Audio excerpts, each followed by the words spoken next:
Bismillahirrahmanirrahim. Assalamualaikum warahmatullahi wabarakatuh. Alhamdulillah, salatu wassalamu ala rasulillah wa ala alihi wa sahbihi wa mawalah wa la hawla wa la quwata illa billahi wa ba'd.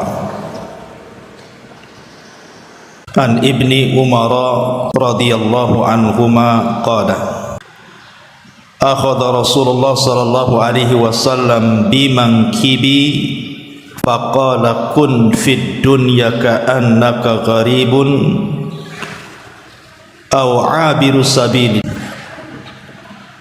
Wa kana Ibnu Umar radhiyallahu anhuma yaqulu idza amsayta fala tanthadhiris sabaha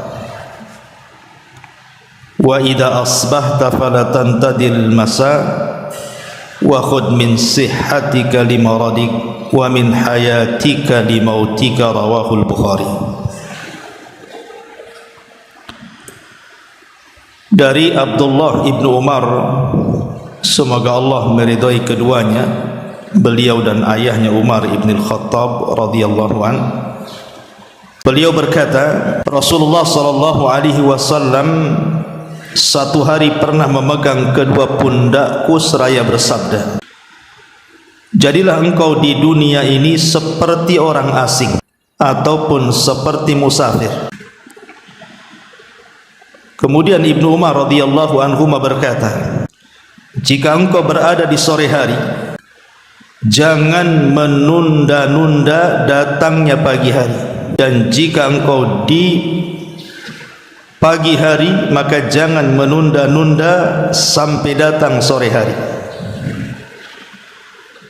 Pergunakanlah masa sehatmu sebelum sakitmu, dan masa hidupmu sebelum kematian.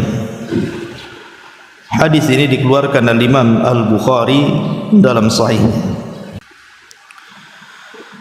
Ma'asyiral muslimat yang dimuliakan Allah Subhanahu wa taala, hadis ini disebutkan oleh para ulama sebagai hadis pemutus dari segala angan-angan. Maksudnya angan-angan dunia, dan seseorang diingatkan dengan dekatnya kematian. Dalam sebuah hadis dari Abdullah ibn Mas'ud radhiyallahu anhu, khattan Nabi sallallahu alaihi wasallam khattan murabba'an. Jadi satu hari Nabi sallallahu alaihi wasallam itu pernah menggaris sebuah garisan, kemudian menggambar dalam bentuk persegi empat. Rasul pernah menggaris sebuah garisan, kemudian menggambar dalam bentuk persegi empat. Kemudian wa khatta khattan fil wasati kharijan minhu. Lalu setelah beliau menggambar persegi empat itu, beliau menggariskan sebuah garis di dalam persegi empat itu yang menjorok keluar. Jadi ini gambar persegi empat, kemudian digaris lagi keluar situ.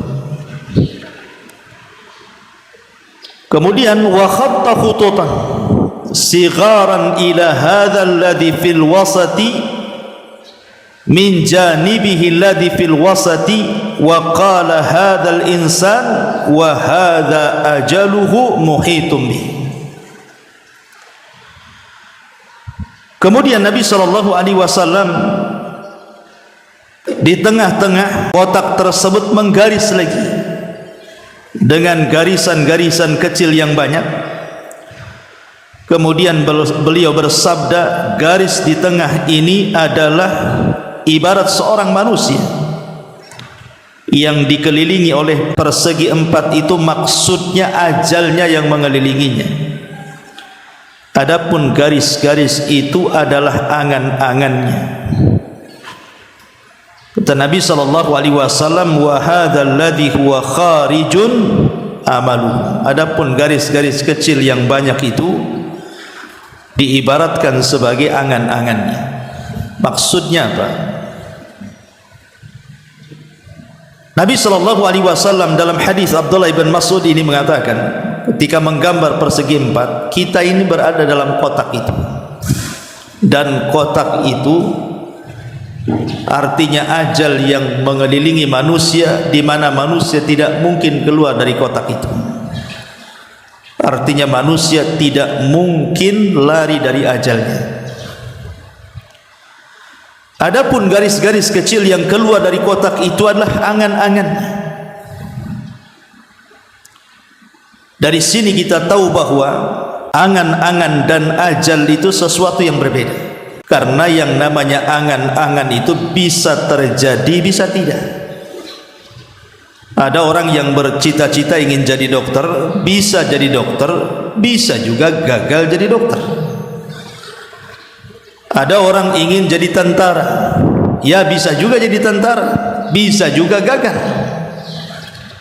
Ada orang ingin menjadi pedagang sukses, ya bisa sukses, bisa juga tidak. Namanya angan-angan. Angan-angan itu hanya sekedar angan-angan saja, bisa tercapai, bisa tidak. Tapi kalau ajal itu bukan angan-angan. Ajal itu sesuatu yang pasti terjadi. Karena yang namanya ajal itu walaupun tidak diangan-angani, kita pengen mati atau pengen dipanjangkan usianya, namanya ajal itu tetap datang. Tidak mungkin gagal ajal-ajal. Dari sini kita tahu bahwa Nabi SAW ingin memutus rantai tulul amal, panjangnya angan-angan bagi manusia, bahwa ajal lebih dekat kepada dirinya dibandingkan angan-angannya. Makanya ada istilah para ulama, aqrabu syai'in al-ajalu wa ab'adu syai'in al-amalu. Paling dekatnya sesuatu itu adalah ajalnya, dan paling jauh sesuatu itu adalah angan-angannya. Lah dalam hadis Abdullah bin Umar radhiyallahu an, Nabi SAW ingin menasihati kita. Jadi satu hari Nabi SAW itu datang kepada Abdullah bin Umar, kemudian memegang kedua pundaknya. Jadi Abdullah bin Umar berada di depannya, Rasul memegang tangan seperti ini ke pundak Ibnu Umar. Dan ini menunjukkan apa? Kasih sayang Rasul kepada murid-muridnya, kasih sayang seorang guru kepada murid-muridnya. Dilihat dari kedekatan Rasul meletakkan kedua tangan di pundak dan bahu Ibnu Umar. Jadi seorang guru harus punya kasih sayang dengan muridnya. Karena Allah sendiri mengatakan, la in kunta faddan ghalidhal qalbi dan faddu min hauli. Kalau engkau keras kasar kepada orang yang kau dakwahi wahai Muhammad, tentu mereka akan lari dari dakwah. Makanya Rasul mencontohkan kelembutan seorang pengajar kepada seorang murid. Dengan kedekatan beliau dan keakrabannya ditunjukkan dari kedua tangan beliau diletakkan di kedua bahu Ibnu Umar. Kemudian Nabi SAW mengatakan, ya Ibna Umar, kun fid dunya ka'annaka gharib. Wahai Ibnu Umar, jadilah di dunia ini seperti gharib, orang asing, au abirus sabil, ataupun seperti orang yang singgah menjadi seorang musafir. Analoginya begini, Bu. Kalau ibu tidak pernah singgah di Batam, anggaplah sebagian ibu ada yang dari Jawa, dari Sumatera, Padang, atau dari daerah manalah sebutkan, tidak pernah ke Batam. Di Batam ini tidak punya pemilih, tidak punya keluarga, dan Batam ini hanya sekedar kota transit saja, karena tujuannya bukan ke Batam. Boleh jadi ibu mungkin mau ke Singapura atau ke Malaysia. Hanya Batam ini tempat transit saja. Tidak ada saudara, tidak ada kawan, tidak ada siapa-siapa. Datanglah ibu ke Batam hanya sebagai seorang musafir hanya, ataupun transit saja, karena ingin tujuannya kan ke Malaysia atau ke Singapura. Mustahil orang yang transit terpikir macam-macam. Tak mungkin ibu datang ke Batam terus tanya harga apartemen Habibie, mau beli di situ, ataupun tanya harga tanah berapa satu kaplingnya, atau tanya macam-macam. Tak mungkin. Orang namanya transit hanya transit saja. Umumnya orang transit itu tak mungkin tanya-tanya, karena dia tidak lama di situ, hanya singgah pergi lagi, karena harus melewati Batam masalahnya. Lah seperti itulah dunia, kata Nabi SAW kepada Ibnu Umar. Jadi dunia itu transit saja, karena tujuan kita akhirat. Tak mungkin di dunia ini kemudian tanya rumah, tanya ini, tanya itu, sebagaimana orang asing ketika singgah di sebuah kota, karena dia nggak kenal orang, takut ditipu orang juga kan itu kalau tanya-tanya. Makanya Nabi SAW memberikan sebuah hikayah, permisalan kepada Ibnu Umar yang sangat dalam, dan mengatakan, kun fid dunya ka'annaka gharib aw 'abirus sabil. Jadilah engkau di dunia seperti orang asing. Yang namanya orang asing itu pasti akan banyak tanya, pasti juga akan takut, pasti akan berharap cepat pergi dari situ. Aw 'abirus sabil, ataupun seorang musafir. Karena seorang musafir itu tidak mungkin lama di tempat safarnya. Kalau bisa secepat mungkin dia pergi dari situ supaya sampai kepada tujuan. Lah Ibnu Umar ini radhiyallahu an paham dengan hadis ini, sangat paham dengan hadis ini. Makanya kenapa Ibnu Umar kemudian berkata, saking pahamnya dengan nasihat Nabi SAW, kata beliau, idza amsayta fala tantadir salah wa idza asbahta fala tantadir al-masa wa khudh min sihhatika limaradik wa min hayatika limautik. Jika engkau di sore hari, maka segeralah beramal, jangan menunggu di waktu pagi. Dan jika engkau di waktu pagi juga segera beramal, jangan nunggu di waktu sore. Ambillah di waktu sehatmu sebelum sakitmu, dan di waktu hidupmu sebelum kematian. Ma'asyiral muslimat yang dimuliakan Allah Subhanahu wa taala, Abdullah ibn Umar radhiyallahu anhuma sampai-sampai dijelaskan dalam biografi beliau ini bagaimana zuhudnya beliau dan memegang amanah Nabi SAW untuk dijadikan dunia ini sebagai tempat persinggahan seorang musafir atau orang yang asing yang sampai di situ. Abdullah ibn Mas'ud radhiyallahu anhu sampai memuji Ibnu Umar dan mengatakan, inna amlaka syababi Quraisyin li nafsihi anid dunya Abdullah ibn Umar. Orang yang paling bisa menahan dari pemuda-pemuda Quraisy untuk dirinya terhadap dunia, aku tidak melihat kecuali Abdullah ibn Umar radhiyallahu anhu. Ini pujian daripada Abdullah ibn Mas'ud radhiyallahu anhu. Makanya Al-Hafidh Adz-Dzahabi dalam kitabnya At-Tadhkirah, jadi satu hari manusia datang kepada Ibnu Umar radhiyallahu anhu dan menawarkan kekuasaan. Itu di zaman fitnah tuh. Dan ketika itu tidak ada yang lebih mulia yang masih hidup kecuali beberapa sahabatlah, salah satunya adalah Abdullah ibn Umar radhiyallahu anhu.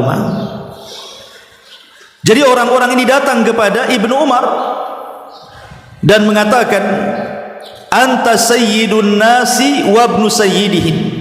Ibnu Umar, engkau ini pemimpin sekarang dan engkau putra pemimpin, karena dia putra Umar bin Khattab. Wan nasu bika radun, manusia sudah berkumpul, mereka mau menjadikan kamu sebagai pemimpin kami. Wa nahnu nubayyi'uka, dan kami siap membaiatmu. Jadi manusia datang dari mana-mana meminta kepada Ibnu Umar untuk siap dibaiat dan menjadi pemimpin mereka, karena kala itu terjadi kekosongan pemimpin. Tetapi Ibnu Umar radhiyallahu anhu mengatakan, la, tidak, wallahi, demi Allah, sampai bersumpah, tidak, demi Allah. Beliau mengatakan, wala yuhraqu fi mahjamati damin, aku tidak mau ada satu tetes darah pun tertumpah di negeri ini. Karena biasanya apabila terjadi kekosongan pemimpin kemudian rebutan menjadi pemimpin, pasti terjadi peperangan kan itu. Makanya Ibnu Umar lebih baik menghindar dari fitnah. Padahal sudah jelas-jelas loh kekuasaan di hadapan dia. Manusia sudah redha. Kebanyakan manusia mendukung Ibnu Umar, tapi Ibnu Umar menolak karena takut ada satu tetes darah tertumpah di negeri itu. Kalau sekarang ya jangan begitu. Sekarang pilih saya, jangan pilih dia. Saya paling hebat, dia tidak hebat. Bahkan bayar buzzer lagi kan untuk memenangkan supaya menjadi pemimpin. Karena di zaman sekarang ini sudah hilang zuhud masalahnya. Zuhud yang hilang itulah maka mengakibatkan seseorang itu akhirnya rakus dengan kekuasaan. Dan ini tahu salah satu daripada serapan nasihat Nabi SAW kepada Ibnu Umar, maka Ibnu Umar betul-betul mempraktikkan sampai urusan kekuasaan saja dia lari, tidak mau, karena dia tahu tanggung jawabnya seperti apa. Ma'asyiral muslimat yang dimuliakan Allah Azza wa Jalla, sampai satu hari disebutkan dari Samir Ar-Riyahi, dari bapaknya dia mengatakan, jadi Ibnu Umar radhiyallahu anhu ini satu hari syariba ma'an, dia meminum air yang sangat dingin sekali, air mineral yang sangat dingin diminum oleh Ibnu Umar. Fabaka fashtadda buka'u, tiba-tiba Ibnu Umar menangis dan semakin menjadi tangisannya. Faqila lahu, dikatakan kepada Ibnu Umar, wa ma yubkika ya Ibnu Umar, apa yang membuat anda menangis wahai Ibnu Umar? Maka Ibnu Umar mengatakan, tadzakartu ayatan fi kitabillah, karena aku teringat satu ayat dalam Al-Quran, wahila bainahum wa baina ma yashtahun fa'araftu anna ahlan nar la yashtahuna syai'an syahwatuhumul ma' wa qad qala Allahu azza wa jalla afidu alaina minal ma' au mimma razaqakumullah. Karena Ibnu Umar teringat dengan permintaan penduduk neraka kepada penduduk surga dan mengatakan, berilah kepada kami setetes air atau makanan yang Allah rizkikan kepada kalian. Dan ini permintaan terakhir penduduk neraka di dalam neraka. Karena permintaan mereka, pertama mereka minta kepada Allah Subhanahu wa taala agar dikeluarkan dari neraka. Tetapi Allah Subhanahu wa taala justru tidak mengajak bicara penduduk neraka. Allah katakan wala yukallimun, jangan kau bicara denganku. Sampai-sampai Abdullah ibn Amr ibn As radhiyallahu anhuma mengatakan, Allah tidak bicara dengan penduduk neraka itu 2 kali umur dunia. Kemudian yang kedua, karena Allah Subhanahu wa taala tidak mau bicara kepada penduduk neraka, maka penduduk neraka meminta kepada malaikat Malik, khazanatun nar, penjaga neraka, agar Allah mewafatkan mereka saja, matikan saja mereka. Mereka minta kepada Malik, sudah wafatkan kami saja di sini. Karena mereka sudah tidak tahan dengan azab Allah. Tapi malaikat Malik mengatakan, innakum makithun, kalian tidak akan mati dan kalian akan tetap hidup di neraka. Kemudian permintaan yang ketiga, ketika mereka tidak bisa meminta kepada malaikat Malik agar Allah mewafatkan mereka, maka mereka pun meminta kepada para penjaga neraka agar yukhaffif alaina al-adzab, Allah meringankan azab kepada kami. Tapi para penjaga neraka pun mengatakan, kalian tidak akan diringankan dan kalian akan selamanya disiksa.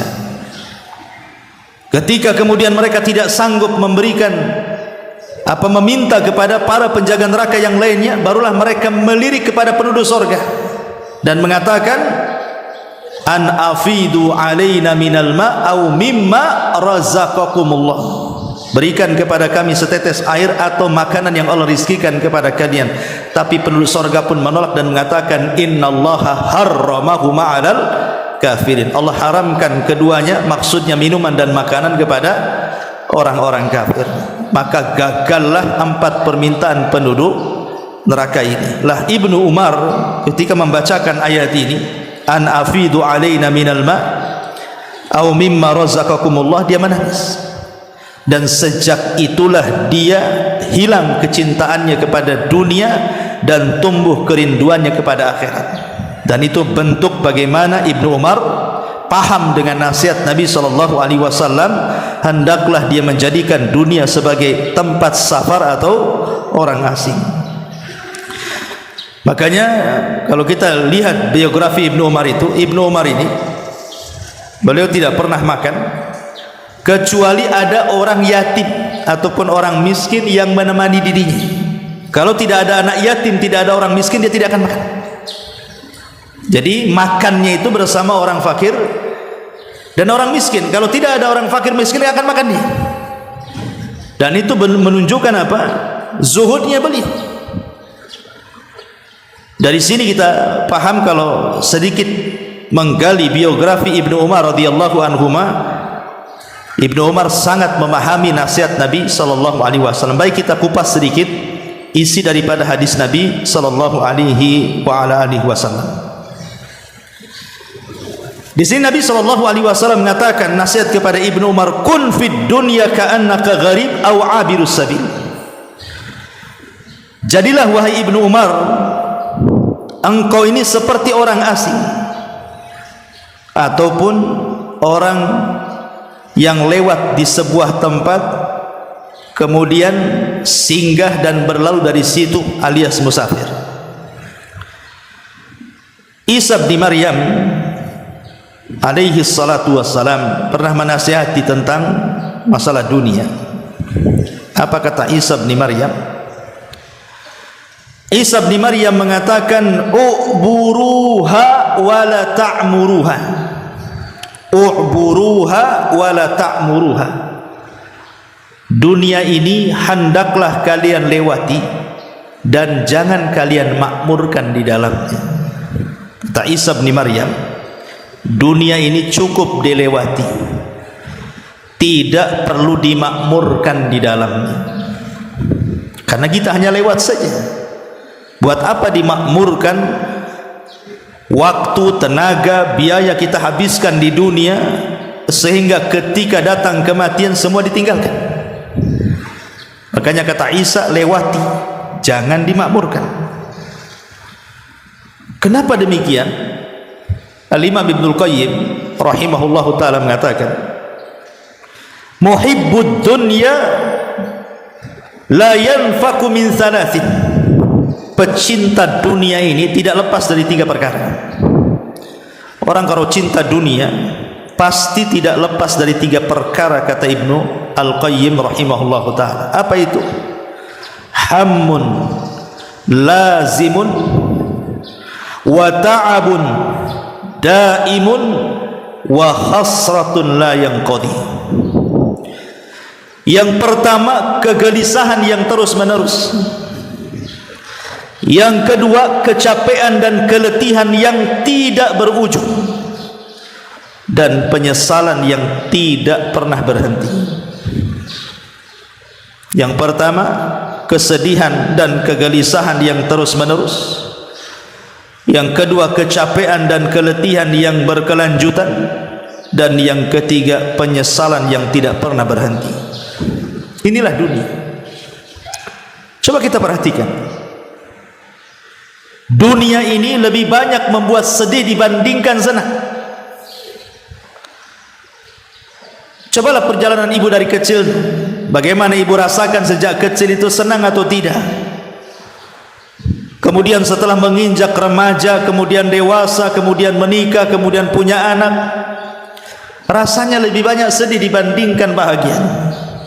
Dan kesedihan itu selalu lewat. Apabila datang kebahagiaan, datang lagi kesedihan. Kayaknya nggak pernah berujung. Kemarin saja baru tertawa, hari ini pula sudah menangis. Kemarin baru bahagia, hari ini pula sudah gundah gulana. Begitu juga capek letih. Siapa yang tidak capek di dunia ini? Stres, Bu. Mikir macam-macam kan, mikir itu. Mikir pengen punya rumah, pengen punya tanah, pengen punya uang, pengen punya baju, tas, macam-macam orang di dunia ini. Dan itu kan tidak ujug-ujug ada kan, harus mencari, lelah letih. Kadang-kadang nekan pula suaminya untuk membelikannya, padahal dia tahu kemampuan suaminya seperti apa. Ya karena dunia ini melelahkan. Ujung-ujungnya penyesalan. Kenapa? Karena sudah dikumpul-kumpul pun ditinggalkan. Makanya ada istilah hakikatud dunya at-tajmi'u wat-tafriqu. Hakikat dunia itu, ibu kumpul-kumpulkan sudah banyak, ibu tinggalkan.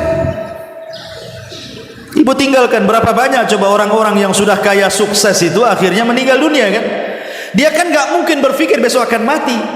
Tidak ada orang yang mereka rakus dengan dunia itu berpikir besok akan mati. Gak mungkin, mustahil.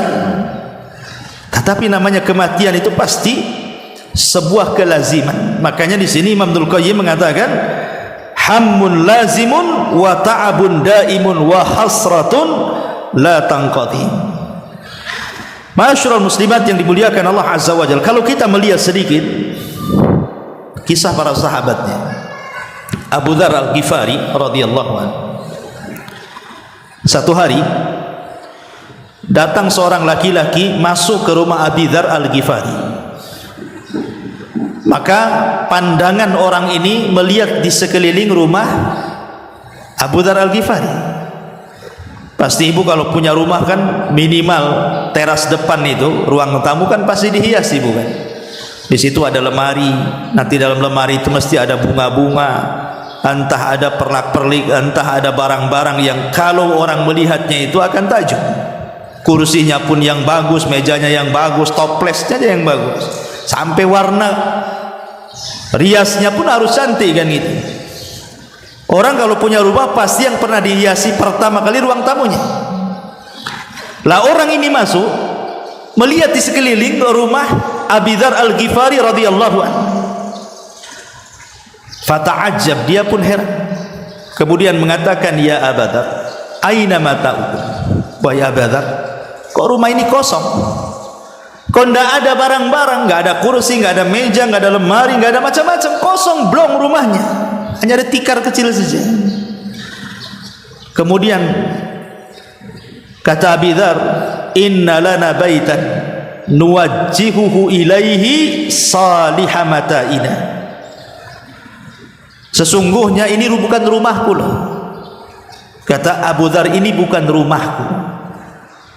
Rumahku itu adalah rumah yang kelak aku akan sampai di sana, dan disitulah engkau akan melihat barang-barangku yang sangat indah yang tidak pernah kau lihat. Maksudnya apa? Surga. Jadi Abu Dzar Al-Ghifari mengingatkan kepada orang ini bukan rumahku, rumahku di sana. Kalau di sini engkau tidak melihat barang-barang yang indah, nanti lo di sana aku akan melihatnya. Kemudian kata Abu Dzar Al-Ghifari radhiyallahu anhu mengatakan, innahu la budda laka min mata'in ma dumta hahuna. Kemudian orang ini ngomong sama Abu Dzar, Abu Dzar, ya paling tidak adalah barang-barang yang kau bisa nikmati selama kau berada di sini dan belum pindah ke sana. Masa nggak ada sama sekali? Kan kamu masih hidup di sini, belum hidup di sana, gitu maksudnya. Maka Abu Dzar dengan tegas mengatakan, inna sahibal manzil la yada'una fihi. Sesungguhnya pemilik rumah ini tidak mungkin meninggalkan barang-barang yang harusnya ada di sana diletakkan pula di sini. Saya tidak mau. Maunya saya semua yang ada di sini ada di sana. Dan ini menunjukkan apa? Zuhudnya para sahabat Nabi SAW. Dan ini senada dengan kisahnya Abu Ubaidah ibn Jarrah radhiyallahu anhu. Jadi Umar radhiyallahu anhu ketika menjadi khalifatul Islam sepeninggal Abu Bakar Siddiq radhiyallahu an mengerahkan pasukan untuk membebaskan Baitul Maqdis dalam perang Qadisiyah.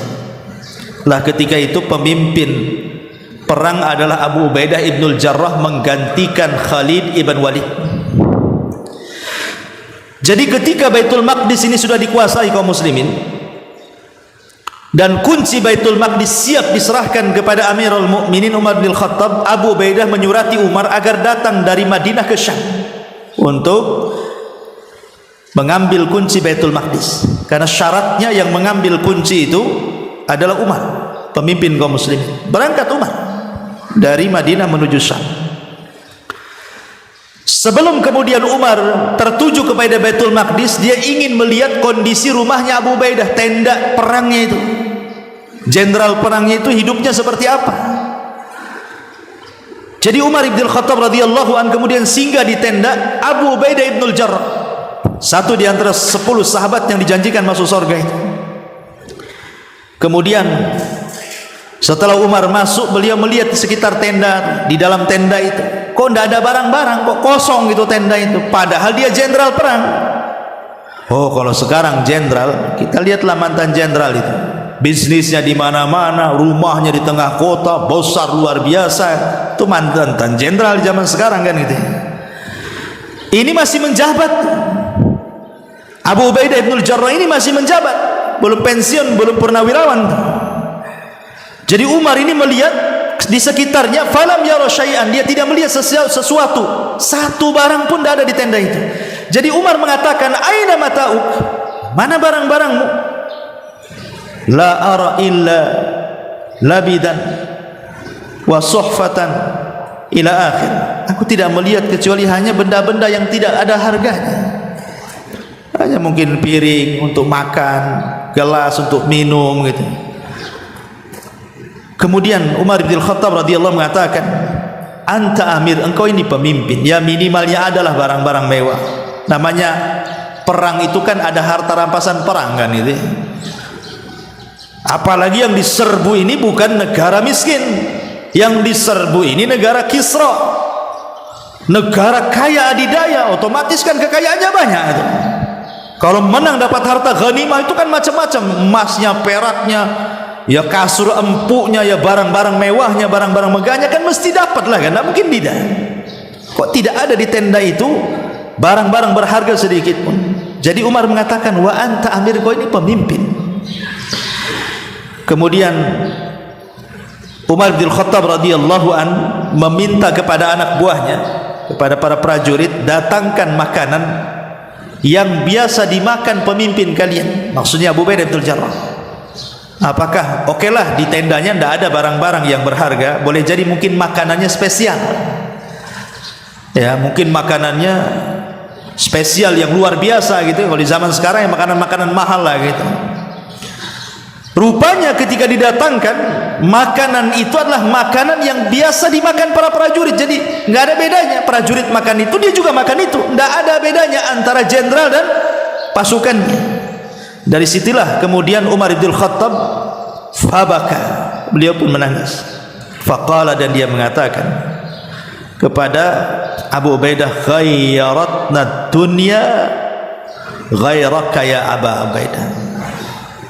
Dunia telah merubah kami semuanya, kecuali engkau wahai Abu Ubaidah. Dunia tidak merubah dirimu, kami semua dirubah dunia kecuali engkau.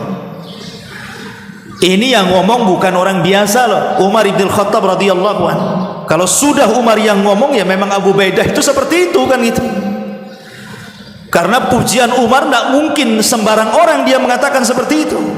Makanya Umar mengatakan, ghayyaratna dunya, dunia sudah merubah kami. Illa anta ya Abu Ubaidah, kecuali engkau wahai Abu Ubaidah, dunia sama sekali tidak berubah. Itulah makna, karena Abu Ubaidah sangat paham hadis Nabi sallallahu alaihi wasallam dalam sebuah hadis, mali walid dunya, mali walid dunya.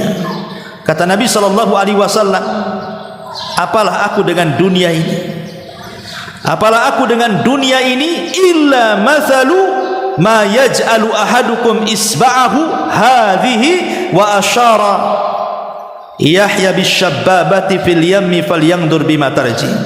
Demi Allah, tidaklah dunia dibandingkan akhirat melainkan seperti salah seorang di antara kalian meletakkan jarinya, Yahya perawi hadis berisyarat dengan jari telunjuknya ke laut, lalu lihatlah apa yang dibawa dari jari jemari itu. Jadi kalau ada lautan, kemudian kita celupkan jarinya, kemudian diangkat lagi, paling ada satu tetes itu. Lah satu tetes itulah menjadi perebutan satu dunia manusia sejak zaman Adam sampai yang terakhir mati. Sementara kekayaan Allah itu terbentang lautannya. Jadi kalau seandainya orang berpikir lah satu tetes yang di jari itu diperebutkan manusia, sementara di depannya lautan yang terbentang berupa sorga, kok tidak dikejarnya? Mana akalnya? Gitu maksudnya. Lah kita rebutan yang satu tetes, sementara yang lautan tak bertepi kok ditinggalkan?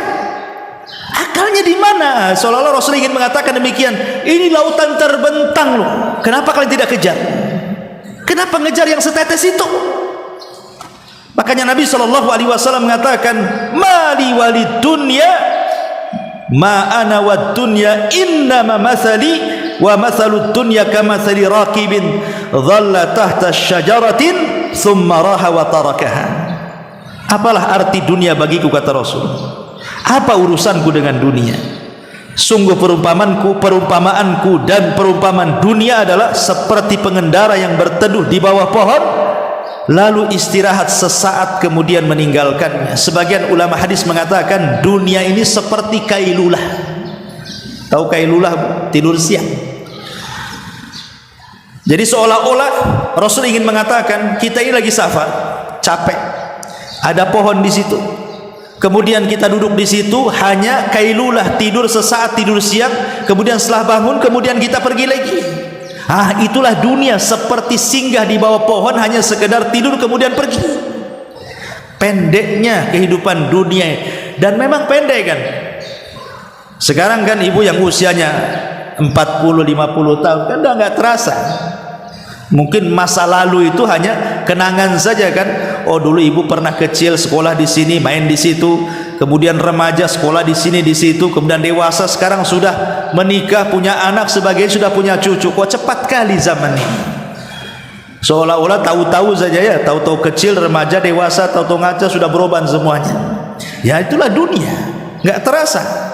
Bahkan kalau waktu zaman dulu itu kayaknya lama sekali. Masih ingat tuh kalau dulu itu siang dari pagi sampai sore itu kan lama kali. Tapi sekarang kan dari pagi ke sore itu cepat sekali rasanya. Tahu-tahu zuhur, asar, maghrib. Ini kayak kajian saja, baru tadi kita ngaji udah 9.42 sekarang ini. Terasa duduk kayak gini. Ya. Nah ini menunjukkan bahwa dunia ini hanya sesaat.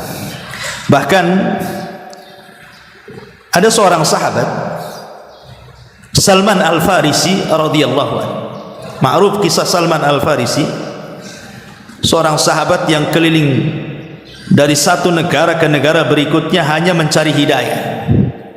Dari beragama penyembah berhala berupa api, Majusi, kemudian masuk Nasrani, kemudian dibeli oleh tuan Yahudi sampai akhirnya dapat hidayah masuk Islam. 3 agama dilewati itu Salman Al-Farisi. Majusi, Nasrani, Yahudi, baru Muslim. Ya. Dan Salman Al-Farisi walaupun demikian termasuk as-sabiqun al-awwalun. Dia orang-orang yang lama mengikuti jejak Nabi. Salman Al-Farisi seolah-olah ketika Allah Subhanahu wa taala tidak menghendaki Abu Lahab masuk ke dalam Islam, Allah ganti Salman Al-Farisi yang bukan orang Arab justru mendapatkan hidayah. Saat kematian, detik-detik wafatnya. Jadi Sa'ad bin Abi Waqqas ini satu di antara 10 sahabat yang dijanjikan surga ini datang menjenguk Salman saat wafatnya. Kemudian dilihatnya Salman ini menangis. Maka Sa'ad bin Abi Waqqas berusaha menghibur Salman dan mengatakan, "Alaisa qad sahibta Rasulullah sallallahu alaihi wasallam kada wa kada, alaisa kada wa kada, alaisa kada wa kada." Wahai Salman, engkau ini orang yang paling lama berkawan dengan Nabi, sekian dan sekian waktu. Engkau sudah berbuat begini dan begitu bersama Nabi, engkau sudah berbuat begini dan begitu bersama Nabi. Jadi Sa'ad bin Abi Waqqas berusaha menenangkan Salman karena ketika itu menangis saat detik wafat itu. Diingatkan dengan kebaikan, dan ini sunnah hukumnya. Kalau ibu ziarah kepada orang sakit, maka yang dibicarakan tidak boleh kecuali kebaikan. Tidak boleh ibu bicara soal keburukan di ruangan yang ada orang sakit di situ. Nggak boleh. Tetapi ceritakan kebaikan, kau ini orang baik, atau diceritakan ke kawannya biar dia dengar. Sayang dia sakit, dia itu orang baik, mudah-mudahan Allah sembuhkan dia, supaya dia dengar waktu sakitnya. Ya, karena di sini saat memberikan contoh kepada kita, menjelaskan kepada Salman bagaimana jasa beliau dulu dan bagaimana pertemanan beliau dengan Nabi sallallahu alaihi wasallam. Qala Salman, tapi Salman mengatakan, dia mengatakan, ma'abki wahidatan minal isnain, aku bukan menangis karena satu di antara dua perkara. Kata Salman, aku menangis bukan karena satu di antara dua perkara. Kemudian Salman mengatakan, ma'abki dhannan lid dunya wala karahiyatan lil akhirah. Demi Allah aku mati bukan karena aku terikat dengan dunia, aku tidak mau meninggalkan dunia, bukan itu. Bukan pula aku membenci akhirat, karena orang mati itu cuma dua nih. Kenapa orang itu kemudian saat kematiannya sulit, sehingga kemudian terkadang di antara mereka itu harus koma berbulan-bulan loh, bertahun-tahun. Ada Allah siksa seperti itu orang, gak mati-mati. Ada orang koma bertahun-tahun itu. Boleh jadi karena dipersulit kematian. Kan ada orang yang mati itu ketika berwasiat, yang diwasiatkan itu urusan dunia, padahal dia akan berpisah dengan dunia. Aneh itu. Tolong jaga tanah tanah bapak, tolong jaga tanah ini, tanah itu, ini perusahaan tolong jaga. Dia sendiri akan berpisah dengan perusahaannya itu, dengan tanahnya. Masih juga berwasiat dengan dunia, kan akalnya hilang tuh. Oh, dia mau berpisah dari dunia, kok wasiat dengan dunia pula.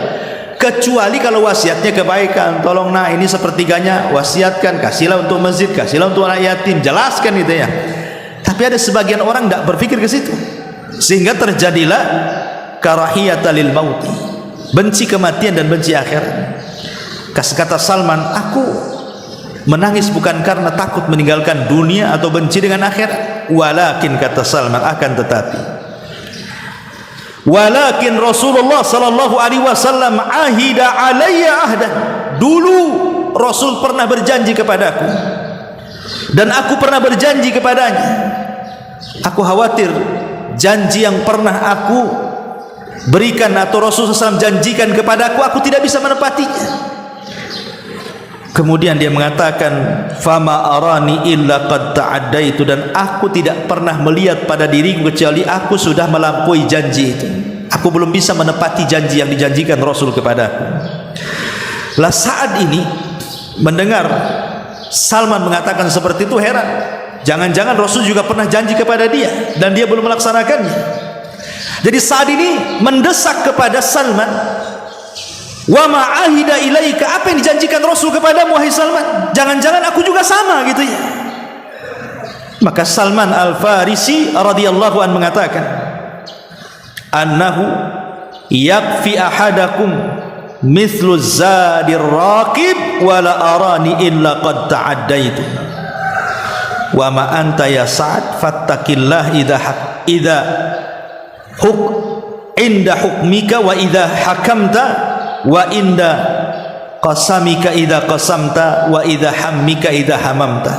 Kata Salman Al-Farisi radhiyallahu anhu, Rasul dulu pernah berjanji kepadaku agar engkau wahai Salman menjadikan kehidupan dunia ini dalam berjalan di atas dunia ini mithlu zadir raqib, ambillah perbekalan secukupnya seperti seorang musafir berbekal. Ibu kalau berbekal safar, tidak mungkinlah rumah dibawa. Macam mana bawa rumah? Walaupun punya kendaraan, tidak semua orang itu bawa kendaraannya kan. Ibu mau safar ke Jawa, punya mobil bagus di sini. Ada sebagian kita yang bawa, ada sebagian kita yang tidak bawa kan. Malas pula mau bawa mobil, bagus dia charter di sana. Ya. Dan tidak mungkin juga ibu bawa beras, bawa bumbu-bumbu dapur kan itu. Yang penting bawa ATM isinya uang semua. Artinya kan orang kalau mau safar itu kan dia pasti cari yang ringan. Makanya kalau orang cerdas dalam safar itu dia tidak mau bawa koper banyak-banyak kan. Ngapain bawa koper banyak-banyak kan itu? Bagus beli pakaian di jalan. Ya, pulang bawa oleh-oleh jadinya ya kan. Kalau bawa koper banyak-banyak, bawa oleh-oleh di sana tak jadi beli. Pulangnya sekoper itu yang kita bawa kan. Pasti orang kalau safar itu dia cari yang paling ringan tuh. Kalau bisa jangan nenteng lah, nenteng dompet saja. Karena sekarang ini safar dimudahkan, mau makan tinggal makan, mau beli pakaian tinggal beli, di mana saja pun ada pasar gitu. Artinya bahwa Rasul ingin mengatakan, kalau engkau menjadi seorang musafir, maka ambillah perbekalan secukupmu, lah itulah dunia. Ambillah perbekalan secukupnya di dunia untuk akhiratmu. Lah kata Salman Al-Farisi, wala arani illa waqad ta'addaitu, dan aku tidak pernah melihat pada diriku kecuali aku sudah melampaui janji itu. Adapun kau wahai Sa'ad, mumpung kau masih hidup, bertakwalah kepada Allah dalam hukummu apabila engkau berhukum, dalam pembagianmu apabila engkau membagi, dalam cita-citamu apabila engkau bercita-cita. Dari kisah tiga sahabat ini radhiyallahu anhum menunjukkan bagaimana mereka mengajarkan kepada kita tentang pentingnya zuhud dan tentang bahayanya panjang angan-angan. Inti daripada nasihat-nasihat para sahabat ini bahwa di sini ada faedah tentang pentingnya zuhud dan pentingnya seseorang itu untuk tidak memperpanjang angan-angan. Kenapa demikian? Malik ibn Dinar, seorang ulama salaf, mengatakan, arba'un minasyaqa, ada 4 perkara termasuk kecelakaan manusia. Kalau ibu masuk dalam 4 perkara ini celaka. Kata Malik ibn Dinar rahimahullahu ta'ala, yang pertama qaswatul qalbi. Ibu kalau keras hati, ini bahaya ya, jangan keras hati. Yang kedua jumudul aini. Ibu kalau susah menangis, susah menangis, baca Quran susah menangis, susah diingatkan akhirat juga susah menangis ya. Karena itu akibat dari keras hati kan. Kalau sudah keras hati pasti mata susah menangis ya. Tapi kalau lembut hatinya pasti mata akan mudah menangis. Kemudian yang ketiga tulul amal, panjang angan-angan, yang berakibat kepada yang terakhir wal hirsu ala dunya. Dari panjang angan-angan itulah akhirnya seseorang rakus terhadap dunia, sudah tidak kenal mana halal mana haram, yang penting dapat dunia. Ini kata Malik ibn Dinar 4 perkara kalau ada pada hidup manusia celaka dia. Hatinya keras mengakibatkan susah menangis, otaknya panjang angan-angan dunia, berakibat dia pun rakus terhadap dunia tanpa menyaring apakah dunia yang diambilnya halal ataukah haram. Makanya kata ulama, kalau ingin sembuh dari tulul amal, panjang angan-angan, lakukan 2 perkara. Kalau orang ingin sembuh supaya tidak terlampau panjang angan-angannya, lakukan 2 perkara. Yang pertama, ingat bahwa annaka rahilun, engkau ini akan pergi dari dunia. Ingat bahwa kita ini akan pergi dari dunia, tidak mungkin kita selamanya di dunia. Dan itu kita saksikan di sekitar kita hari-hari. Ada yang meninggal kan, ada yang bayi meninggal kita saksikan, ada yang anak remaja meninggal kita saksikan, ada yang sudah tua juga meninggal kita saksikan. Bahkan sebagian ibu mungkin ada yang memandikannya, mengkafaninya, dan kita saksikan itu. Artinya dunia ini tidak mungkin lama. Kemudian yang kedua, alaika biziaratil maqabir. Sekali-kali bagi wanita itu boleh berziarah kubur, tetapi bagi laki-laki hukumnya sunnah. Sering ziarah kubur, tapi perempuan boleh ziarah kubur, tapi sekali-kali, jangan sering. Dan inilah 2 perkara. Ingat bahwa kita tidak akan kekal di dunia, dan ingat dengan ziarah kubur bahwa saudara kita juga sudah mendahului kita dari kematian. Para nabi meninggal, orang-orang soleh meninggal, bahkan manusia yang paling sombong, bejat sekalipun seperti Namrud, Fir'aun, Qarun dan yang lainnya juga meninggal. Maka 2 perkara ini bisa mengobati orang itu supaya tidak panjang angan-angan. Kenapa mengingat kematian? Karena orang yang panjang angan-angan itu karena sudah tidak ingat kematian. Makanya sering saya contohkan, Bu, ada orang sudah tua, usianya mungkin sudah 60, 70 tahun, sudah kaya dia sebenarnya, perusahaannya banyak, rumahnya bagus, kendaraannya ada, rekeningnya gendut. Seandainya dia tidak kerja, loh, duduk saja itu, sampai mati tidak akan habis tuh kekayaannya. Harusnya orang-orang yang sudah dekat dengan kematian itu kan fokus tuh ke masjid, baca Quran, zikir. Dia tahu dia akan meninggal. Tapi kenyataannya orang yang justru ketika sudah tua ingat kematian itu lebih sedikit ketika dibandingkan dia masa muda. Karena makin sibuk dunianya, buat cabang sana, cabang sini, makin sombongnya nampak gitu kan. Nah ini kan karena tidak mengingat kematian tadi. Sudah tua tapi tidak ingat kematian, disiksa dengan dunianya. Lah sebab yang kedua, karena dia tidak pernah ziarah kubur. Coba kalau dia sering ziarah kubur, nampak gitu ya, bahwa tetangganya dikubur di sini, tetangga depan kubur di situ, kawan sekolahnya dia dikubur di sini, mungkin dia berpikir bahwa oh kemarin saudara saya, kemarin kawan saya. Nah, boleh jadi sekarang atau besok atau lusa mungkin saya. Lah makanya dua perkara ini kata para ulama termasuk ilaj tulil amal, obat dari panjangnya angan-angan. Ma'asyiral muslimat yang dimuliakan Allah Subhanahu wa taala. Di zaman dulu Nabi Nuh alaihi salatu wassalam, kita tahu Nabi Nuh itu salah satu nabi yang panjang umurnya kan.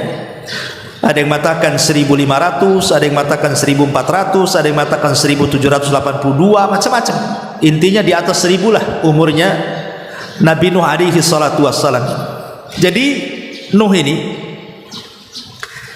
setelah kemudian berdakwah selama alfasanatin illa khamsina ama, 950 tahun, kemudian terjadi tufan sehingga melulantakkan seluruh kaumnya, membinasakan kecuali Nuh dan orang-orang yang di perahunya yang selamat. Jadi satu hari Nuh ini sudah selesai tufan, kaumnya pun sudah binasa, dan dia pun membawa orang-orang yang tidak banyak di perahunya. Jadi malaikat maut ini datang ingin mencabut Nuh alaihi salatu wassalam, mencabut nyawa Nuh alaihi salatu wassalam. Dan disebutkan oleh Imam Qurtubi saat memberikan tafsiran kepada surah Al-Ankabut ayat 14-15. Jadi malaikat maut ini mengatakan, ya Nuh, ya akbaral anbiya wa ya tawilal umuri wa ya mujabad da'wati, kaifa ra'aita dunya. Wahai Nuh, wahai nabi yang paling besar, wahai nabi yang dipanjangkan umurnya, wahai nabi yang diijabah doanya, bagaimana menurutmu soal dunia? Jadi malaikat maut bertanya kepada Nuh alaihi salatu wassalam, kaifa ra'aita dunya, bagaimana menurutmu soal dunia? Maka Nabi Nuh alaihi salatu wassalam mengatakan, mithla rajulin bunya lahu baitun lahu baban fadakhala min wahidin wa kharaja min al-akhar. Nuh mengatakan dunia ini permisalan ibu ini dibangunkan satu rumah, kemudian dibuatkan dua pintu, pintu depan dan pintu belakang. Kata Nuh, dunia ini seperti rumah, engkau masuk dari situ, kau keluar dari situ. Ya, Nuh alaihi salatu wassalam mengatakan dunia ini seperti rumah. Ibu punya rumah, ada dua pintu, pintu depan dan pintu belakang. Seolah-olah ibu masuk dari pintu depan kemudian keluar dari pintu belakang. Ah, itulah dunia. Rumah ini tidak akan dibawanya, ditinggalkan begitu saja. Seolah-olah keluar masuk saja, masuk keluar saja, hanya singgah sebentar, masuk rumah, duduk, kemudian keluar lagi. Lah itulah dunia, kata Nuh alaihi salatu wassalam. Dalam riwayat, dakhala min ahadihima wa jalasa hunayatan thumma kharaja min babil akhar. Engkau masuk ke dalam rumah, kemudian berduduk sejenak, hunayah itu sejenak duduk, kemudian keluar lagi. Makanya kenapa di dalam Al-Quran itu illa asyiyatan aw duhaha. Nanti di akhirat orang itu ditanya soal jam mereka hidup di dunia, mereka mengatakan seolah-olah di dunia ini hanya asyiyah aw duhaha, hanya sesaat saja di waktu duha, kemudian pergi. Itulah dunia, kata Allah. Ma'asyiral muslimat yang dimuliakan Allah azza wa jalla, inilah di antara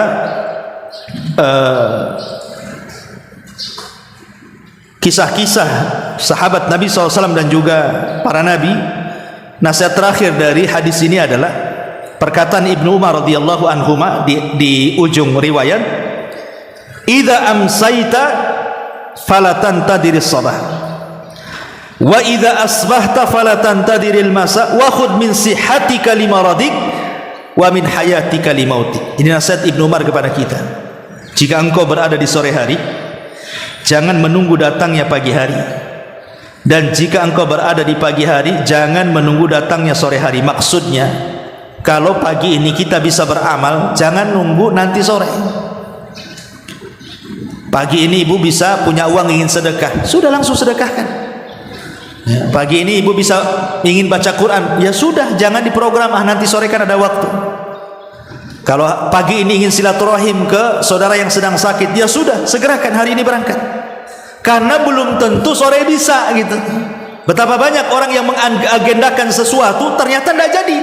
Tapi berapa banyak orang-orang yang tiba-tiba ada program dijalankan langsung jadi pula dia kan. Ramai-ramai kita ke rumah si Anu, ramai-ramai datang. Tapi kalau kita sore aja lah, biar kita tenang, senang, waktunya ada. Ketika sore banyak pula alasan kawan-kawan kan. Oh, tidak bisa datang, tidak bisa hadir, tidak bisa ini, tidak bisa itu, karena ini, karena itu, macam-macam kan. Makanya kenapa kemudian di sini Ibnu Umar mengatakan kalau bisa beramal di waktu pagi, jangan pula nunggu di waktu sore, ataupun sebaliknya, karena umur manusia tidak tahu. Dari sini Nabi SAW mengatakan, badiru bil a'mali sab'an, bersegeralah kalian beramal saleh sebelum datang 7 perkara. Dan ini sudah saya jelaskan ke ibu-ibu. Apa itu? Illa hal tantadiruna illa faqran munsiya. Apakah ibu harus menunggu menjadi orang fakir yang melupakan ibadah?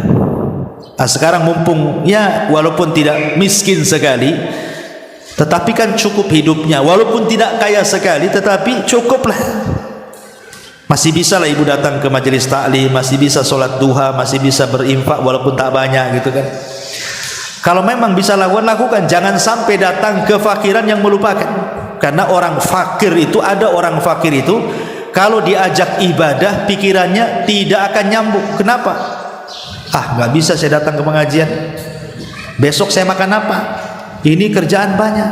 Kalau saya tak kerja, keluarga makan apa? Akhirnya lupa ibadah tuh, karena kefakiran yang melalaikan tadi. Ataupun yang kedua, ghinan mutghiyah. Ketika fakir berangan-angan, nanti kalau sudah kaya ingin haji, kalau sudah kaya ingin sedekah, kalau sudah kaya ingin betul-betul bantu, tapi sudah kaya melampaui batas. Nggak ada satupun yang dibantu, haji pun tidak, umrah pun tidak mau berangkat. Ya. Ataupun yang ketiga, maradan mufsidah. Jangan menunggu sakit yang mendudukkan ibu sehingga tidak bisa bergerak. Orang sakit itu bu, hanya angan-angan saja. Saya lihat ada orang di stroke ya kan, ditaruh di kursi roda itu. Dia ngomong pun tak bisa, udah menyon gitu ya mulutnya, kakinya pun tidak bisa digerakkan, tangannya. Kita memandang dia saja sedih, apalagi yang merasakan. Kita melihat dia saja sedih itu. Kita sudah terpikir kalau seandainya saya yang ada di situ. Coba berpikir bu, kalau seandainya ibu melihat ada orang terduduk lagi stroke, kemudian ibu berpikir bagaimana kalau saya yang di situ? Tentu kan pikirannya aneh-aneh tuh kita ini, sudah ketakutan. Makanya kasihan gitu melihat orang-orang seperti, apakah nunggu seperti itu gitu ya, nunggu sakit yang tidak bisa seseorang itu bergerak untuk ibadah. Atau yang keempat, haraman mufannida, ataupun mungkin diberikan pikun. Sudah sholat dibilang belum sholat, belum sholat dibilang sudah sholat, puasa dibilang tidak puasa, sedang puasa dibilang puasa, macam-macam orang pikun itu. Ataupun yang terakhir, yang kelima, mautan mujahiza, ataupun kematian yang mendadak. Dan ini yang banyak. Atau yang keenam, dajjal, fasyarrul ghaibin yuntadhar. Ataupun apakah harus nunggu dajjal, dan itu sebaik-baik perkara gaib yang ditunggu-tunggu. Atau yang terakhir, awis sa'atus fasa'atu adha wa amar, ataukah kiamat adalah sesuatu yang sangat berat dan menakutkan. Makanya Rasul mengatakan igtanim khamsan qabla khamsin. Kata Nabi SAW, jaga 5 perkara sebelum datang 5 perkara. Apa 5 perkara sebelum 5 perkara itu? Kata Nabi SAW, jagalah 5 perkara sebelum datang 5 perkara. Pertama, jaga waktu mudamu sebelum datang masa tua. Sekarang ibu, kita lihat ibu punya anak remaja lah.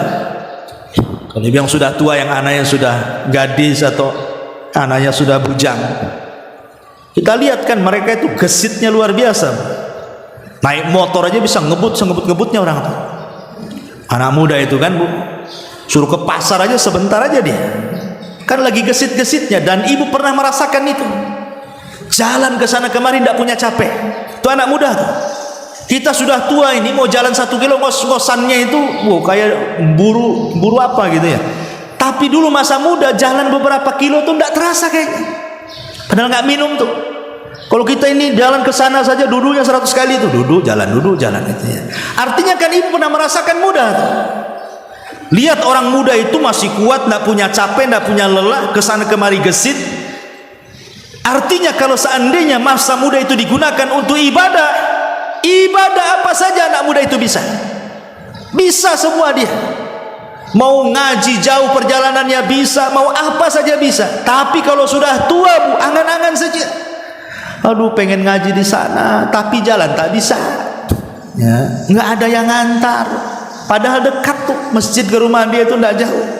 Pengen sholat duha 2 rakaat, berdiri, duduk pun tak bisa, baring akhirnya. Jadi apa nunggu seperti itu? Rasulullah mengatakan, lah waktu mudamu kemana? Sudah tua kok malah mikirnya aneh-aneh. Makanya Rasul mengatakan, sababuka qabla harami. Ingat masa muda sebelum datang tuamu. Ya. Kemudian yang kedua, sihhati qabla saqami. Sihhataka qabla saqamika. Ingat masa sehatmu. Lihat orang sehat itu semua dimakan kan bu? Orang sehat cuma dimakan.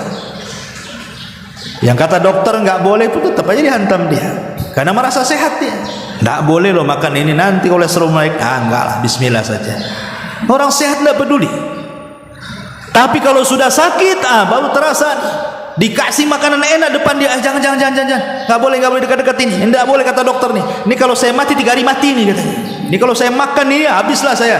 Macam-macam kan orang.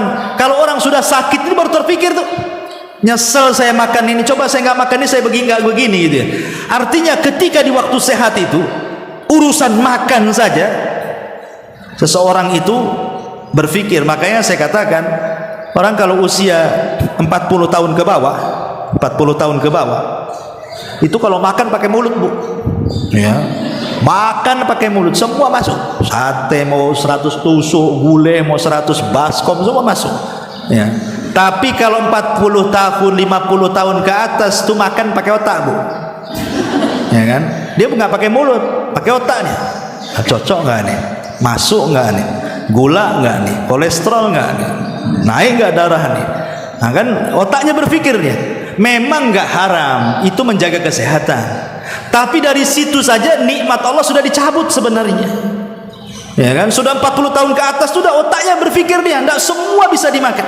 Tidak semua bisa diminum, tidak semua orang itu bisa lelah letih seperti di masa ketika dia sehat. Makanya di sini Rasul mengatakan wasihataka qabla saqami. Kemudian yang ketiga, wa ghinaka qabla faqri. Dan masa kayamu sebelum datang kefakiranmu. Berapa banyak orang fakir menghayal. Dulu saya pernah kaya, kenapa saya nggak begini? Kenapa saya nggak begitu? Sekarang sudah miskin kok angan-angan. Kadang-kadang ada orang yang datang ke saya. Berapa orang udah nggak kesebut lah, Ustadz. Coba saya kenal dengan Ustadz dulu katanya. Waktu saya punya tambang, saya masih punya perusahaan, saya masih di atas. Mungkin pondok Ustadz sebentar aja, sekejap mata jadi katanya. Kok kenal dengan saya waktu miskin pula katanya. Subhanallah. Ada orang seperti itu datang ke saya itu. Ya mudah-mudahan Allah berikan kekayaan kepada antum. Insyaallah mudah-mudahan kaya betul. Takutnya sudah kaya balik lagi ke awal kan gitu ya. Dan miskin datang lagi kedua kalinya, itu sama aja namanya. Jadi di sini Rasul mengatakan wa ghinaka qabla faqri wa faraghaka qabla syaghli. dan masa luangmu sebelum datang sibukmu. Ini juga sering terjadi. Udah sibuk baru terfikir kenapa banyak waktu tidak belajar. Makanya kenapa Imam Ahmad ibn Hanbal rahimahullah mengatakan, ta'allamul ilma, belajarlah ilmu sebelum datang masa tua. Kata Imam Ahmad, belajarlah ilmu sebelum datang masa tua. Karena orang sudah tua, belajar itu ya hanya jiping saja, ngaji kuping aja kan, Bu. Masuk telinga kanan, keluar telinga kiri. Nanti lama nih 1 jam ngaji nih, ditanya sama suami, tadi Abu Merah ngomong apa? Antah enggak apa-apa. Tengoklah di catatan katanya. Tengok di catatannya dulu. Tunggu. Nah, itu poin banyak kelewat juga. Jadi di sini menunjukkan bahwa wa faraghaka qabla syaghali. Karena kenapa dulu di masa muda mungkin ibu ini bisa ngapal? Karena kesibukannya belum banyak kan. Sekarang sudah tua kan banyak yang ngurus cucu, yang ngurus anak, yang ngurus ini, banyak yang diurus, sehingga terpecahlah akal itu, hafalan terpecah, jadi susah untuk nyimpan karena simpanan yang lain loh harus lebih banyak porsinya. Jadi ingat duitnya lebih besar dibandingkan ingat hafalannya, makanya agak sulit gitu. Kemudian wahayatika qabla mautik, dan kehidupanmu sebelum kematianmu. Karena kalau orang sudah datang ajalnya, apa kata Allah? Allah mengatakan, fa idza jaa ajaluhu la yasta'khiruna sa'atan wa la yastaqdimun. Apabila datang ajal seorang, tidak mungkin ke depan, tidak mungkin ke belakang. Dan dia pun mengatakan, laula akhartani ila ajalin qarib la asaddaqa wa akum minas salin. Kalau Allah kembalikan aku ke dunia, tentu aku akan bersedekah dan tentu aku akan termasuk orang-orang yang saleh. Tapi kan mustahil. Itu hanya penyesalan yang tidak ada guna. Wallahu a'lam. Subhanallah bihamdika, asyhadu an la ilaha illa anta, astaghfiruka wa atubu ilaik. Wallahu ta'ala. Assalamualaikum warahmatullahi wabarakatuh.